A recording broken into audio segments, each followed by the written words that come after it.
আবারও স্বাগত নিউজ 24। নিরাপদ ও পরিচ্ছন্ন বাংলাদেশ নিশ্চিত করতে রাজধানীতে হয়ে গেল বৈশ্বিক জলবায়ু পরিবর্তন বিরোধী গণপদযাত্রা। এতে অংশ নিয়েছে দেশের বিভিন্ন পরিবেশবাদী সংগঠন। সকালে কেন্দ্রীয় শহীদ মিনার থেকে পদযাত্রা শুরু হয়। আগামী 30 নভেম্বর ফ্রান্সে হতে যাওয়া জাতিসংঘের জলবায়ু পরিবর্তন বিষয়ক 21তম সম্মেলন, বাংলাদেশের ন্যায্য দাবি তুলে ধরা এবং জলবায়ু পরিবর্তন বিরোধী আন্দোলনে সারা বিশ্বের মানুষের সাথে একাত্মতা জানাতে এই পদযাত্রার আয়োজন করা হয়। এ সময় বক্তারা বলেন, জলবায়ু পরিবর্তনের কারণে বিশ্বের যেসব দেশ হুমকিতে, বাংলাদেশ তার শীর্ষে।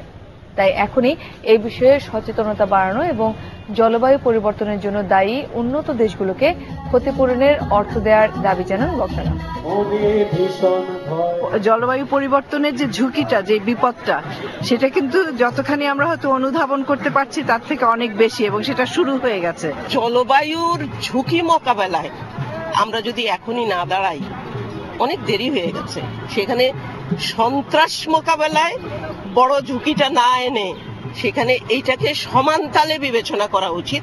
এর বিরুদ্ধে দাঁড়াতে হবে, সচেতনতা জাগাতে হবে, কাজ করতে হবে এবং সবার মধ্যে এই সচেতনতা ছড়িয়ে দিতে হবে।